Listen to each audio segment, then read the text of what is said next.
అక్షయ Tritiya special offer Mukunda జ్యువెలరీలో 22 carat gold పై flat 20% way off and no making charges April 17 నుంచి 20 వరకు మాత్రమే. Namaste, welcome to Telugu popular TV. నేను సౌజన్య. గత కొద్ది రోజులుగా ఈ డీలిమిటేషన్కి సంబంధించి చాలా రచ్చ జరుగుతుంది. దీన్ని మహిళా రిజర్వేషన్స్ కూడా కలుపుతూ వస్తున్నారు. అసలు ఈ డీలిమిటేషన్ వల్ల మనకి అంటే మన తెలుగు రాష్ట్రాలకి ఎంతవరకు బెనిఫిట్స్ కలిగేటువంటి అవకాశం ఉంది? అసలు ఎందుకు బీజేపీ కావచ్చు, ఎన్డీఏ కూటమి ఎందుకు దీని మీద అంత ఉధృతంగా వెళ్తుంది డీలిమిటేషన్ చేయాలనేటువంటి అంశానికి సంబంధించి? ఈ అంశానికి సంబంధించి వారి అభిప్రాయాన్ని, వారి విశ్లేషణని మనతో పంచుకోవడానికి ఈరోజు మనతో పాటు ఉన్నారు ఎం కోటేశ్వరరావు గారు, పొలిటికల్ అనలిస్ట్ ఉన్నారు. వారితో మాట్లాడదాం. నమస్తే అండి. నమస్తే. సో అంటే అసలు ఇప్పుడు డీలిమిటేషన్ అనేది ఎందుకు రచ్చలేపుతోంది? ఎందుకు ప్రతిపక్షాలు దీన్ని, ముఖ్యంగా కాంగ్రెస్ ఎందుకు ఏకీభవించట్లేదు? దీనివల్ల బీజేపీకి వచ్చేటువంటి బెనిఫిట్ ఏంటంటారు? 25 సంవత్సరాల క్రితం వాజ్పేయి ప్రభుత్వ హయాంలో డీలిమిటేషన్ ప్రక్రియను 25 సంవత్సరాల పాటు, అంటే 543 స్థానాలను 25 సంవత్సరాల పాటు కొనసాగించాలని నిర్ణయించారు. ఆ గడువు ముగిసిపోయింది. 2026లో డీలిమిటేషన్ చేయాలి అనేటువంటిది రాజ్యాంగం నిర్దేశించినటువంటి అంశం. అయితే ఈ లోపల మహిళలకు 33% రిజర్వేషన్ కల్పించాలి అనేటువంటి ఒక నిర్ణయం 2023లో జరిగింది. ఆ జరిగినటువంటి నిర్ణయాన్ని నోటిఫికేషన్ జారీ చేయలేదు. నోటిఫికేషన్ ఇవాళ జారీ చేశారు, 3 సంవత్సరాల తర్వాత. ఇదొక రాజకీయం. ఎందుకు నోటిఫికేషన్ జారీ చేయలేదంటే, నోటిఫికేషన్ జారీ చేసిన తర్వాత అది అమల్లోకి రావాలి. అంటే ఏ ప్రాతిపదికన 543 సీట్లలో 33%, లేకపోతే ప్రభుత్వ పెద్దలు చెప్పినట్టుగా 50% సీట్లను పెంచి 850 సీట్లలో 33% అనేటువంటిది అమల్లోకి రావాల్సి ఉంది. ఇక్కడే కేంద్ర ప్రభుత్వం, ముఖ్యంగా బీజేపీ తిరకాసు పెట్టింది. 2023లోనే ఈ బిల్లును ఆమోదించినప్పుడు 33% రిజర్వేషన్లు 2024 ఎన్నికల్లోనే జరపవచ్చు. అందుకని ఆ రోజు ఉన్నటువంటి పరిస్థితుల్లో ఆ నియోజకవర్గాల్లో 33% మహిళలకు కేటాయించాలని ఆ రోజు వామపక్షాలతో సహా కాంగ్రెస్ లేదా మిగిలిన పార్టీలన్నీ అప్పుడు కోరాయి. అప్పుడు బీజేపీ దాన్ని తిరస్కరించింది. తిరస్కరించి ఏం చెప్పిందంటే, 2026లో జనగణన జరుగుతుంది. ఆ జనగణన జరిగిన తర్వాత తాజా జనాభా తోటి నియోజకవర్గాలను డీలిమిటేట్ చేస్తాము అప్పుడు అని అప్పుడు చెప్పారు. ఇప్పుడు జనగణన పూర్తి కాలేదు, ఇంకా సగం ప్రాసెస్ స్టార్ట్ అయింది. కానీ ఆకస్మికంగా 2011 సెన్సెస్ ఆధారంగా డీలిమిటేషన్ చేస్తామని చెప్పేసి రంగంలోకి తెచ్చింది. ఒకవైపు బహిరంగంగా ఏం చెప్పారు, ఏ రాష్ట్రానికి అన్యాయం జరగకుండా 50% సీట్లని పెంచుతాము, అప్పుడు దామాషా ప్రకారం అన్ని రాష్ట్రాలకు అన్ని సీట్లు వస్తాయని చెప్పారు.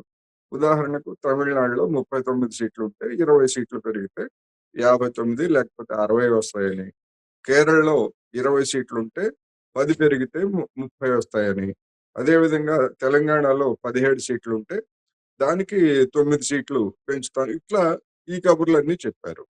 కానీ తీరా పార్లమెంట్లో ప్రవేశపెట్టినటువంటి బిల్లులో దానికి సంబంధించి ఎలాంటిది ఏమీ లేకుండా 2011 జనాభా లెక్కల ఆధారంగా డీలిమిటేషన్ చేస్తామని చెప్పడంతో దక్షిణాది రాష్ట్రాలకు అన్యాయం జరుగుతుంది అనేటువంటి అంశం వచ్చింది. ఒక దక్షిణాది రాష్ట్రాలనే కాదు, ఉత్తరాదిన ఉన్నటువంటి పంజాబ్, హర్యానా, అదేవిధంగా నార్త్ ఈస్టర్న్ స్టేట్స్ లో ఎక్కడైతే జనాభా గణనీయంగా అదుపులోకి వచ్చిందో, కుటుంబ నియంత్రణ కార్యక్రమాలను పాటించారో ఆ రాష్ట్రాలన్నింటికి ప్రాతినిధ్యం తగ్గిపోతుంది.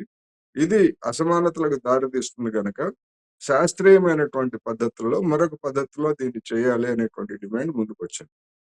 దాని గురించి తేల్చకుండా కేంద్ర ప్రభుత్వము బిల్లు ప్రవేశపెట్టింది. ఆ ప్రవేశపెట్టినటువంటి బిల్లులో వాళ్ళు అంతకు ముందు చెప్పినటువంటి 50% అన్ని రాష్ట్రాలకు సమానం అనేటువంటి పదజాలం కానీ లేకపోతే అటువంటి ప్రతిపాదన కానీ లేదు. ఈ విషయం ప్రతిపక్షాలు ముందుగానే గమనించి ఇటువంటి చర్య తీసుకుంటే మేము వ్యతిరేకిస్తామని తమిళనాడులో కావచ్చు లేదా ఇతర రాష్ట్రాల్లో వీళ్ళందరూ కూడా చేశారు. ఇప్పుడు ఇవాళ సాయంత్రం 4 గంటలకు ఆ బిల్లు మీద ఓటింగ్ జరుగుతూ ఉంది. ప్రభుత్వం పెట్టినటువంటి యాజిటీస్ గా పెట్టినటువంటి బిల్లు మీద మేము వ్యతిరేకత తెలియజేస్తామని చెప్పేసి ఆల్రెడీ ఇండియా కూటమిలోని పార్టీలు చెప్పాయి. ఎందుకు అంటే 3/2 మెజారిటీ కావాలంటే బీజేపీ కూటమికి అంత మెజారిటీ లేదు. ప్రతిపక్ష పార్టీలు బలపరిస్తేనే ఆ బిల్లు ఆమోదం పొందుతుంది.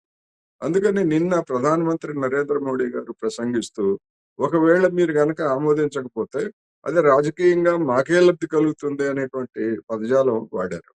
అంటే ఏమిటంటే ఈ బిల్లుని ఈ డీలిమిటేషన్ కి మహిళా రిజర్వేషన్ కి లంకెబెట్టి వాళ్ళ ఎజెండా ప్రకారం ఆమోదించుకోవాలనే దాన్ని వ్యతిరేకిస్తే చూడండి మహిళలకు అన్యాయం చేశారు ఇండియా కూటమి పార్టీలు, కాంగ్రెస్, వామపక్షాలు, సమాజ్వాదీ పార్టీ అని జనంలోకి వెళ్ళి తమిళనాడులోను, పశ్చిమ బెంగాల్లో జరిగే ఎన్నికల్లో లబ్ధి పొందటానికి వేసినటువంటి ఎత్తుగడ. 3 సంవత్సరాల క్రితం ఇదే ప్రభుత్వం బిల్లును ఆమోదించి ఇప్పుడు మళ్ళా ఆకస్మికంగా పెట్టడం, ఇది కూడా 3 సంవత్సరాల తర్వాత కదా 2029 ఎన్నికల్లో అమలు చేస్తామని చెప్తున్నారు. అందుకని ఈ రాజకీయానికి వ్యతిరేకంగా ప్రతిఘటన రావడంతోటి ఇవాళే ఒక టీవీ ఛానల్లో మన తెన్నేటి కృష్ణప్రసాద్ తెలుగుదేశం పార్టీకి చెందినటువంటి ఎంపీ, అదేవిధంగా లోక్సభ ప్యానెల్ స్పీకర్, ఆయన ఏం చెప్పాడంటే ఇది ఆంధ్రప్రదేశ్తో సహా అన్ని రాష్ట్రాలకి అన్యాయం జరుగుతుంది. అందుకని మేము కేంద్ర ప్రభుత్వ పెద్దలతోటి నేను మాట్లాడాను. మాట్లాడితే ఆ అన్యాయాన్ని సరిచేస్తామని చెప్పారు అని చెప్పేసి ఆయన ఓపెన్ గా చెప్పాడు. అంటే ఎట్లా అంటే ఇప్పుడు జనాభా లెక్కల ప్రాతిపదికన తీసుకుంటే ఆంధ్రప్రదేశ్కి 5 సీట్లు రావాల్సినటువంటి వాటిల్లో 5 సీట్లు తగ్గుతాయి. 50% 38కి బదులు 33 వస్తాయి. అందుకని ఇది అన్యాయం అవుతుంది అని నేను చెప్పాను హోంమంత్రితోటి, మారుస్తా ఉన్నారు. మరి ఆ మార్చుతామన్నటువంటి దాని మేరకు ఇప్పుడు పార్లమెంట్ లో ఓటింగ్కి వెళ్ళబోయే ముందు ఆ సవరణలు పెడతారా లేదా అనేటువంటిది ఒక ప్రధానమైనటువంటి ప్రశ్న. ఆ విధంగా గనక పెట్టకపోయేట్లయితే దక్షిణాది రాష్ట్రాల్లో ఆంధ్రప్రదేశ్తో సహా అన్ని రాష్ట్రాలకి అన్యాయం జరుగుతుంది అనేది స్పష్టంగా కనిపిస్తుంది. అందుకని ఇప్పుడు కేంద్ర ప్రభుత్వం ముందు ఒక పెద్ద పరీక్ష, అగ్ని పరీక్ష. మరి తెలుగుదేశం పార్టీ కావచ్చు లేదా ఇవన్నీ బలపరుస్తున్నప్పుడు తెలుగుదేశం పార్టీ వాళ్ళు దీన్ని ఏ విధంగా సమర్థించుకుంటారు? ఆంధ్రప్రదేశ్ కు రావాల్సినటువంటి సీట్లు, ఎందుకంటే ఇక్కడ కాంగ్రెస్ ఉంది కనుక సరే కాంగ్రెస్ ప్రభుత్వం ఏం చేస్తుందనే వేరు. కానీ అధికారంలో ఉన్నటువంటి పార్టీ తెలుగుదేశం పార్టీ గనక వాళ్ళు ఎట్లా సమర్థించుకుంటారు అనేటువంటి ప్రశ్న కూడా తలెత్తింది. అందుకని ఒక గందరగోళం, ఇప్పటికీ ఒక అనిశ్చితి మనం మాట్లాడుకునేటువంటి సమయానికి ఉన్నది. ఓటింగ్ సమయానికి ఏమన్నా మరి కేంద్ర ప్రభుత్వం దిగి వచ్చి 50% అనేటువంటి దాన్ని సవరణ ద్వారా, అంటే ఏ రాష్ట్రానికి ఎన్ని పెరుగుతాయి అనేటువంటిది ఏమన్నా ఫార్ములా పెడుతుందా లేదా అనేటువంటిది చూడాలి. ఒకవేళ ఓటింగ్ లో కేంద్ర ప్రభుత్వం కనుక వీగిపోయేట్లయితే అప్పుడు ఏం చేస్తారు? అప్పుడు మళ్ళా రాజకీయాన్ని ముందుకు తీసుకొస్తారు. నేను ముందే చెప్పినట్టుగా ప్రతిపక్షాలు మహిళలకు వ్యతిరేకం అనేటువంటి ప్రచారాన్ని తీసుకొస్తారు. ఇది సో మనం ఉన్నటువంటి 2 తెలుగు మాట్లాడుకునే రాష్ట్రాల్లో తెలంగాణ ముఖ్యమంత్రి ఏమీ ఏకీభవించలేదు. దానికోసం ఇలా కాకుండా వేరేది చేయండి, అంటే డీలిమిటేషన్ కాకుండా అని చెప్పేసి అని వేరే ప్రపోజల్ పెట్టడం జరిగింది. సో ఆ విషయం తెలిసిందే. అండ్ మోర్ ఓవర్ ఏపీ ముఖ్యమంత్రి చంద్రబాబు నాయుడు అయితే ఈ డీలిమిటేషన్ యాక్సెప్ట్ చేశారు. ఈవెన్ వైఎస్ఆర్సీపీ అధినేత అయినటువంటి జగన్మోహన్ రెడ్డి కూడా యాక్సెప్ట్ చేశారు అనేటువంటి వార్తలు వస్తున్నాయి. సో ఇన్ కేస్ తెలుగు రాష్ట్రాలకి, అందులోనూ ఆంధ్రప్రదేశ్ ముఖ్యమంత్రి ఉన్నటువంటి చంద్రబాబు నాయుడు గారు ఇలా ఒకవేళ తెలుగు రాష్ట్రాలకు అన్యాయం జరుగుతున్నట్టే ఎందుకు ఏకీభవించారు అనుకోవాలి. సో దీనివల్ల బీజేపీకి వచ్చేటువంటి ప్లస్ పాయింట్స్ ఏంటి అంటారు? తెలుగుదేశం పార్టీ ఒక కూటమిలో ఉన్నది. కేంద్ర ప్రభుత్వం నుంచి ఆంధ్రప్రదేశ్‌కి నిధులు సంపాదించాలి అనేటువంటి యావతో కావచ్చు, లేదా ఏ నిర్ణయం చేసినా ఒకవేళ వ్యతిరేకించేట్లయితే రాజకీయంగా సమస్యలు వస్తాయనే పేరుతోటి బహుశా వాళ్ళు కూడా చెప్పారు. కానీ తెన్నేటి కృష్ణప్రసాద్ చెప్పినట్లు వాళ్ళు కూడా అభ్యంతరం వ్యక్తం చేశారు. ఈ ఫార్ములా తోటి 2011 జనాభా లెక్కలతో లింక్ పెడితే ఆంధ్రప్రదేశ్ కూడా అన్యాయం జరుగుతుందని. దానికి లేదు మేము దాన్ని సరిచేస్తామని హోంమంత్రి అమిత్ షా హామీ ఇచ్చినట్టు చెప్పారు. అందుకని ఆ హామీ నెరవేరుతుందా లేదా అనేటువంటిది చూడాలి. అలాంటి హామీ ఇవ్వకముందే లేకపోతే ఆ వార్తలు రాకముందే వైసీపీ దాన్ని మేము బలపరుస్తున్నామని చెప్పింది. వైసీపీ బలపరుస్తున్నామంటే మనకు స్పష్టంగా కనిపిస్తా ఉంది. దానికి రాష్ట్ర ప్రయోజనాలు కాదు, వాళ్ళ నాయకుడి మీద ఉన్నటువంటి కేసులు లేదా వాటికి సంబంధించినటువంటివి అవి ప్రధానంగా కనిపిస్తున్నాయి తప్ప రాష్ట్రం దానికి పట్టలేదు. అందుకని నరేంద్ర మోడీని బలపరచడంలో ఇద్దరు పోటీ పడుతున్నారు, చెరొక భుజాన్ని మోస్తున్నారు అనేటువంటిది మనకి స్పష్టంగా కనిపిస్తా ఉంది. ఇక బీజేపీకి ఏమిటి లాభం అనేటువంటి ప్రశ్నకు వచ్చేట్లయితే, ఇప్పుడు 2011 జనాభా లెక్కల ప్రకారం గనక సీట్లని కేటాయించేట్లయితే రాష్ట్రాలకి, దక్షిణాదిన ఇప్పుడు పార్లమెంట్ లో ఉన్నటువంటి 24% వాటా దక్షిణాది రాష్ట్రాలకు ఉన్నది కాస్త అది 19 లేదా 20% పడిపోతుంది. అదే ఉత్తరాదిన ఉత్తరప్రదేశ్, రాజస్థాన్ లేదా మధ్యప్రదేశ్, బీహార్ ఇటువంటి రాష్ట్రాల వాటా 38% నుంచి 43% పెరుగుతుంది. ఇది అసలైనటువంటి కీలకమైనటువంటి అంశం. అంటే ఏమిటంటే బీజేపీ లెక్క ఏమిటంటే, దక్షిణాది రాష్ట్రాలు ఎట్లాగూ తనకి మద్దతు ఇస్తున్నటువంటి దాఖలాలు ఎక్కడా లేవు ఏ రాష్ట్రంలో కూడా.